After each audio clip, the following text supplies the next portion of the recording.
Podcast. RCC. El lado femenino de las enseñanzas de Don Juan, presenta el capítulo 7 del libro inédito de Thaisa Avelari que se titula Estación Bicam. Atención, a las personas que por primera vez sintonizan y escuchan este podcast, se les recomienda escuchar el primer episodio de esta serie, en el cual se presenta la hoja de descargo, los antecedentes y el contexto del presente libro inédito de Thaisa Avelari. Estación Bicam 7. No había dormido bien. Los sueños que tuve fueron tan vívidos que en realidad podrían haber sucedido. Desperté sintiéndome exhausta porque había estado caminando por terreno montañoso toda la noche. Durante el desayuno, le pedí a Carlos que me dijera a dónde íbamos y que me esperaba al llegar ahí. Todo lo que puedo decir que es que voy a llevarte a conocer a algunas personas, dijo él sin mostrar emoción. Y no hay forma de saber qué esperar cuando lleguemos a la fiesta porque el poder es impredecible. ¿La fiesta? ¿Qué tipo de fiesta?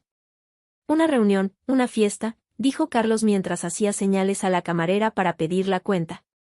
En ese caso, será mejor que me cambie con algo más presentable, le dije. Mientras Carlos pagaba la cuenta, me apresuré a cambiarme a mi habitación. La única ropa elegante en mi bolso de viaje era una falda de lino beige y una blusa sin mangas que había comprado con el dinero que Nélida me había dejado. Había puesto las prendas en la bolsa en el último momento sin saber si me las pondría. Ahora me los puse rápidamente y salí corriendo por la puerta. Carlos estaba de pie junto al auto revisando el anticongelante bajo el capó. ¿Dónde es exactamente la fiesta? Le pregunté tratando de contener mi emoción. En el pueblo yaqui de Bacum, dijo cerrando el capó con golpe. Como te dije, quiero que conozcas a algunas personas con las que he estado asociado. Están teniendo una pequeña reunión en tu honor. ¿Mi honor? Pero nunca los conocí, ¿verdad?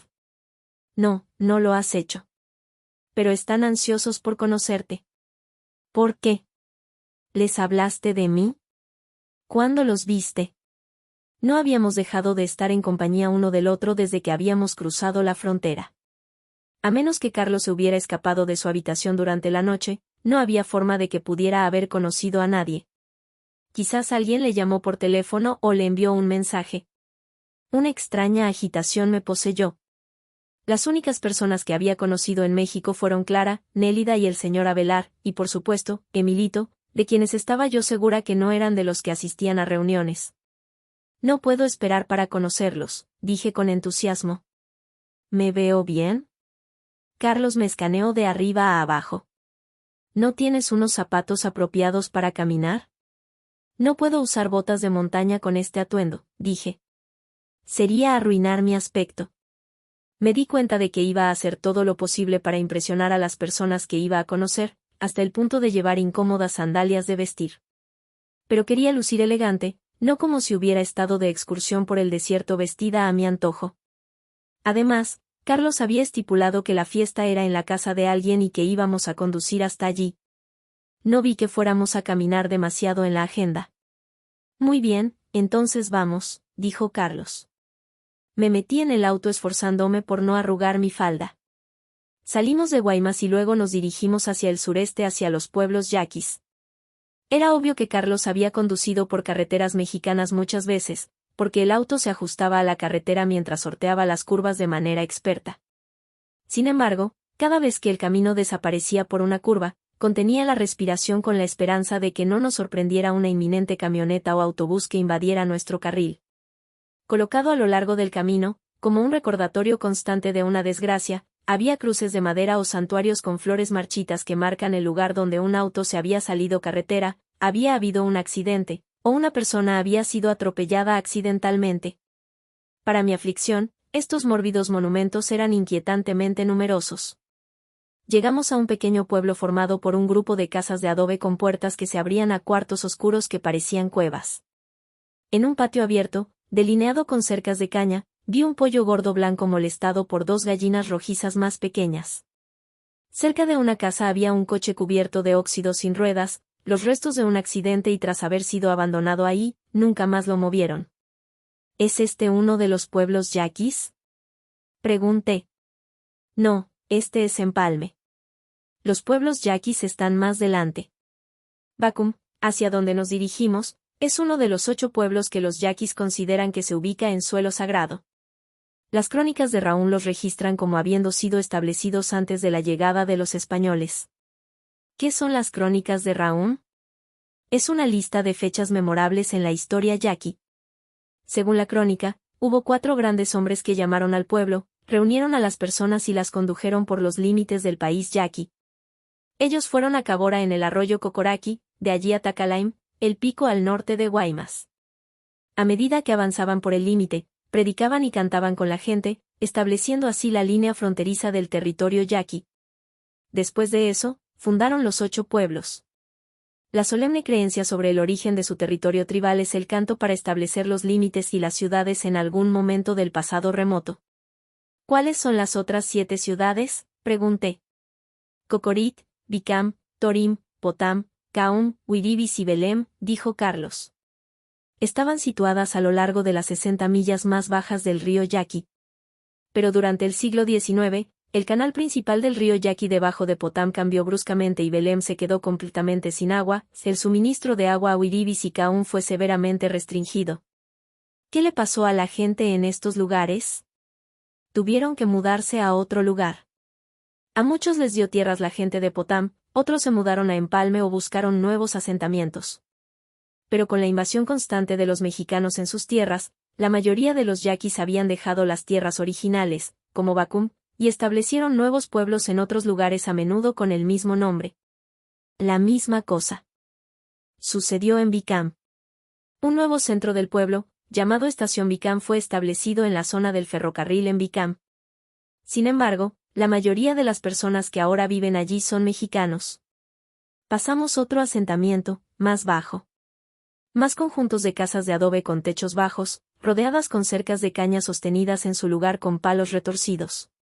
Una mujer gorda con un chal sobre la cabeza, estaba parada en una puerta, viendo los autos pasar por la autopista. Al lado de la casa había un par de burros grises polvorientos atados en un pequeño corral con una ramada inclinada. Un anciano, que apenas podía arreglársela subiendo la colina, iba empujando una carreta de 4 ruedas llena de estiércol. En cualquier parte estaba de pie un grupo de hombres cerca del lado de la carretera como si esperaran que viniera un autobús o camión a recogerlos y llevarlos a Guaymas. Nos saludaron cuando pasamos. Un perro sarnoso ladró y corrió detrás del auto mientras bajábamos la velocidad para tomar una curva, luego aceleramos y dejamos al perro mordiendo una nube de polvo. Alrededor del mediodía, Carlos salió de la carretera principal hacia un bien apisonado camino de tierra. Condujimos a través del calor y el polvo por un pequeño conjunto de casas de adobe colocadas de manera casual sin cuadras regulares o calles planeadas. Algunas de las casas tenían techos de lámina corrugada con paredes de adobe. Estaban alineados unas contra otras en un grupo de 4 o 5 habitaciones agregadas que permitirían a una familia grande vivir juntos. A veces una cerca de caña los separaba por completo de sus vecinos. ¿Es aquí donde viven los indios yaquis?, pregunté subiendo mi ventanilla para que el polvo no entrara en el auto. Carlos señaló en la dirección opuesta. No. Los indios yaquis viven al otro lado de la carretera, detrás de las cercas de caña que vimos más temprano mientras conducíamos.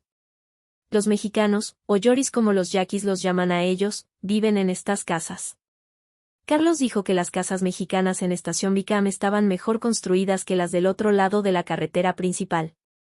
Estas tenían pisos de cemento, algunas tenían electricidad, y las familias poseían televisiones, radios, bicicletas y, a veces, incluso un automóvil o camión. ¿Qué pasa con los indios yaquis? ¿Cómo viven?, pregunté. Sus casas tienen pisos de tierra, no hay electricidad y tienen que traer agua de los pozos o ir a zanjas de irrigación con latas de gasolina de 5 galones, contestó Carlos. Incluso aquí parece que es importante nacer en el lado apropiado de la autopista, dije. El mundo entero está dividido en los que tienen y los que no. Carlos dijo que las demarcaciones y comparaciones eran universales, que siempre había gente que tenía y los que no, sin importar qué tan pobres eran. Las dicotomías son parte de la condición humana, explicó. Están en el lenguaje, que se basa en el contraste y la oposición. Como el día y la noche, hombre y mujer. Perritos calientes y hamburguesas, agregué. Me dio una mirada burlona. Le dije a Carlos que cuando era niña en los días calurosos de verano, mis hermanos y yo solíamos correr entre los aspersores desnudos. Se burlaban de mí diciendo que no tenía una protuberancia tipo hot dog como ellos.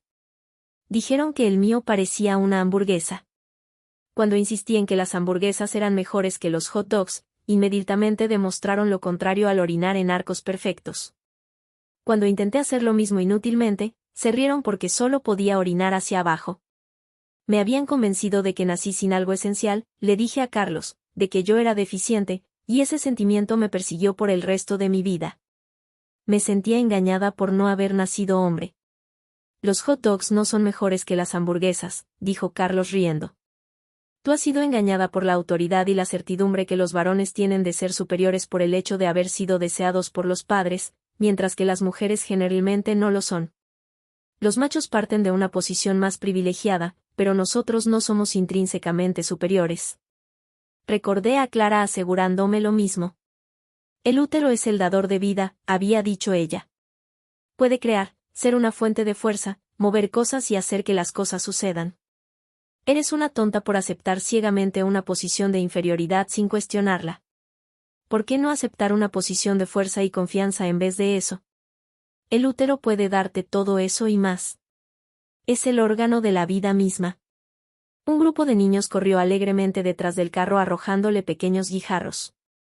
Carlos estacionó frente a una casa con una cortina azul cubriendo la entrada. Instantáneamente, los niños pequeños se apiñaron alrededor del auto golpeando y pateando las llantas.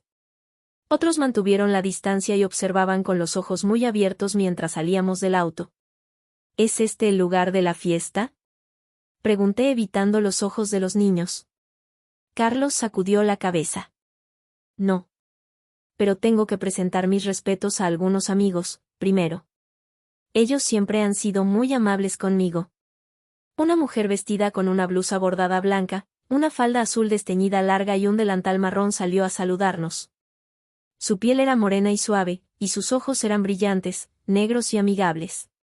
Carlos la presentó como Doña Mercedes, quien sonrió cálidamente mientras tomaba mi mano en un firme apretón de manos. Ella corrió la cortina a un lado y nos invitó al interior de su casa.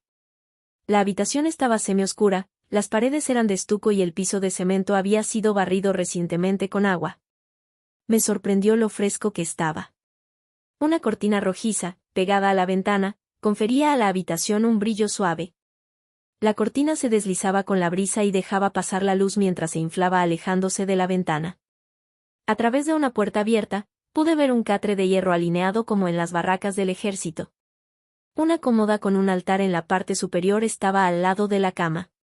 Vi un crucifijo decorado con un rosario y una foto de Nuestra Señora de Guadalupe. Apoyado contra ella había una fotografía de un hombre joven.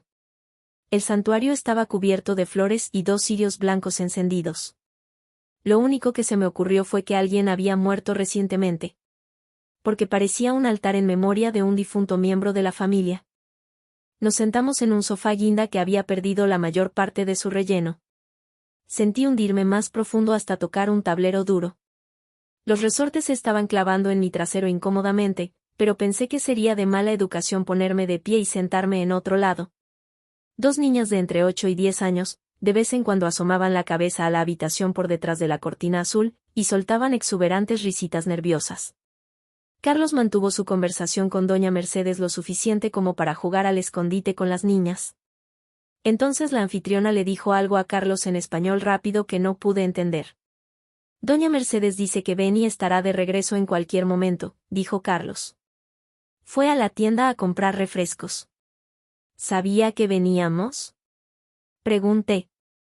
Alguien había visto el auto en el camino, contestó él, así que sabía que nos detendríamos en su casa como siempre lo hago. Estaba ansiosa por conocer a Benny, el hijo menor de Doña Mercedes.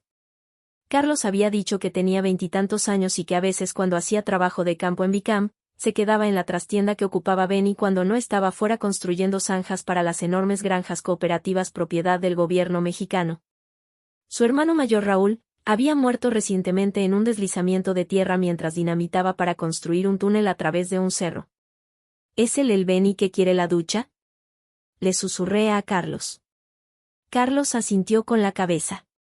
En nuestro viaje desde Guaymas, me contó una historia sobre un amigo suyo cuyo sueño era vivir en los Estados Unidos. Él dijo que cada vez que visitaba su casa, Benny le rogaba a Carlos que lo escondiera en la cajuela de su automóvil y pasarlo de contrabando a través de la frontera.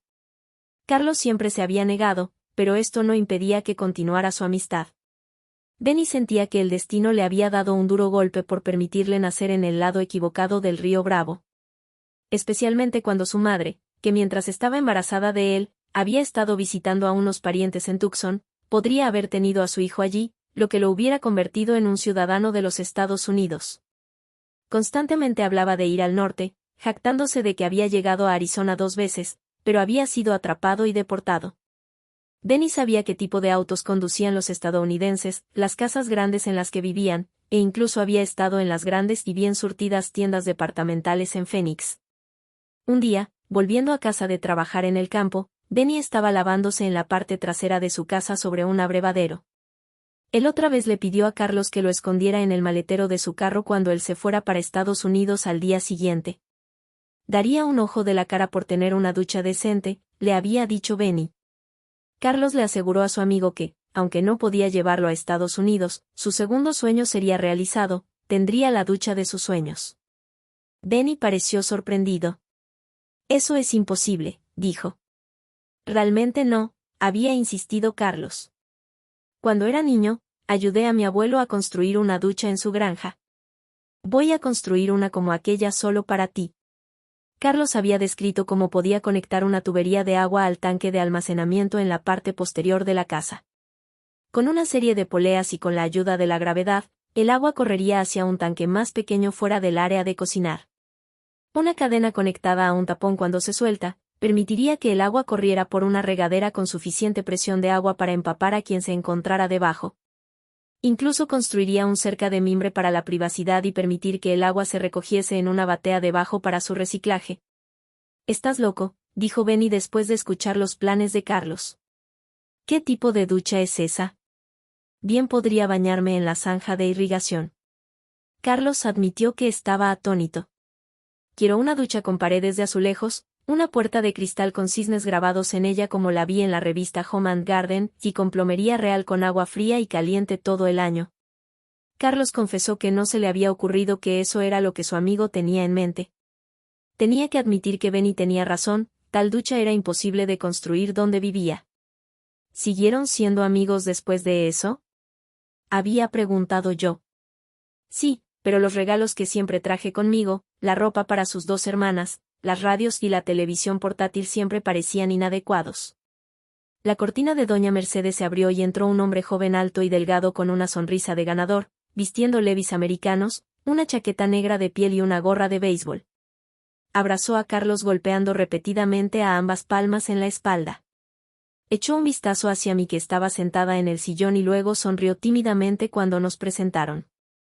Después de intercambiar algunas frases en inglés, pareció haber agotado su repertorio y la conversación volvió al español. A través de una abertura en la cortina, vi a las niñas jugando afuera.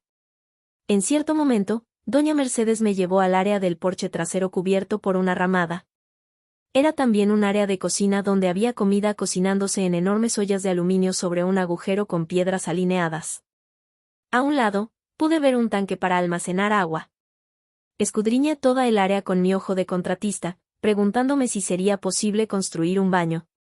Había espacio adecuado, pero, por supuesto, sin fontanería.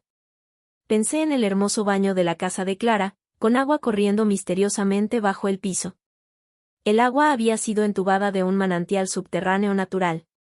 Pero no había agua corriente alrededor de la casa de Benny, excepto el agua del pozo, cuyo uso era restringido y tenía que ser llevada a la casa en un balde. Me di cuenta de que construir un baño en la casa de Benny era una tarea imposible. La comunidad en cuestión tendría que ser renovada. Después de una conversación amable, nos levantamos y nos despedimos. Vino Benny con nosotros para acompañarnos parte del camino. Dijo que lo necesitábamos para darnos las indicaciones, ya que las carreteras no estaban marcadas y podríamos perdernos fácilmente si dejábamos la carretera. Además, él también quería visitar Vacum donde vivía su tío favorito. Mientras conducíamos, Carlos hablaba con Benny en el asiento delantero. Yo podría decir que Carlos se estaba poniendo nervioso. Sus manos sostenían el volante ajustadamente como si estuviera apretando sus puños. Al principio pensé que era porque Benny había enganchado un aventón, pero luego concluí que era nuestro destino lo que lo puso nervioso. Yo también estaba incómoda. Después de una minuciosa recapitulación, llegué a la conclusión de que nunca fui afecta a las reuniones sociales porque era demasiado rígida, demasiado temerosa de hacer el ridículo. Más tarde, tuve una buena razón para no enredarme con la gente y sus asuntos. Tanto Clara como Emilito me habían advertido no caer presa de los comandos hipnóticos que rigen la interacción social. Lo único que a un hombre le interesa, había dicho Clara con su acostumbrada franqueza, es manipular a una mujer hacia una posición en la que pueda dejar sus gusanos luminosos dentro de su cuerpo. ¿De qué estás hablando?, exigí. Clara explicó que, durante el acto sexual, un hombre deja su energía dentro del cuerpo de una mujer.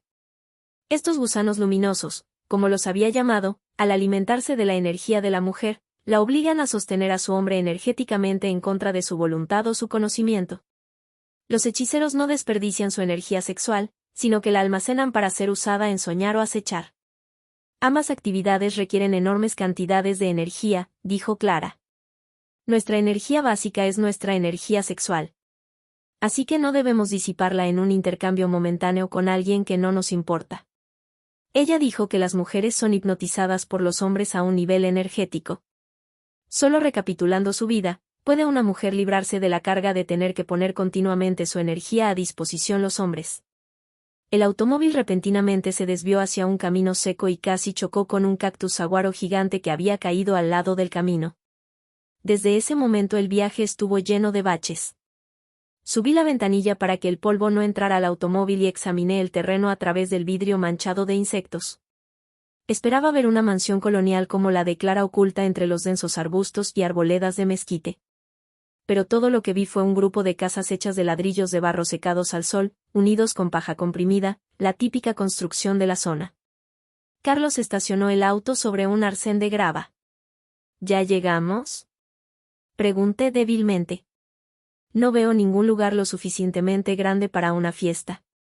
Tenemos que dejar a Benny aquí, dijo. Aquí es donde vive su tío. Nos despedimos y prometimos volver a vernos al día siguiente para mirar para las máscaras de Pascola que Carlos quería donar al Museo de Etnografía de la universidad. Luego, Benny le dio al guardafangos del auto una palmada firme, como para ponerlo su sitio, y seguimos en el camino por unas cuantas millas más. Nos detuvimos nuevamente frente a una pared de arbustos densos. Tenemos que caminar un poco, dijo Carlos saliendo del auto. Mi corazón se encogió con la idea de caminar por la maleza con mis sandalias de vestir. Pero caminamos. O más bien caminó Carlos. Yo cojeaba detrás de él, como una mula coja. Mi falda de lino estaba cubierta de polvo y mis brazos desnudos rasguñados por la maleza. Tengo que quitarme las medias de nylon, dije después de casi 20 minutos de caminar. Tienen demasiados hilos corridos. No puedo aparecer con polainas de lunares. Carlos estuvo de acuerdo. Me paré detrás de un árbol de tule y discretamente me quité las pantimedias y aproveché la oportunidad para orinar por puro nerviosismo.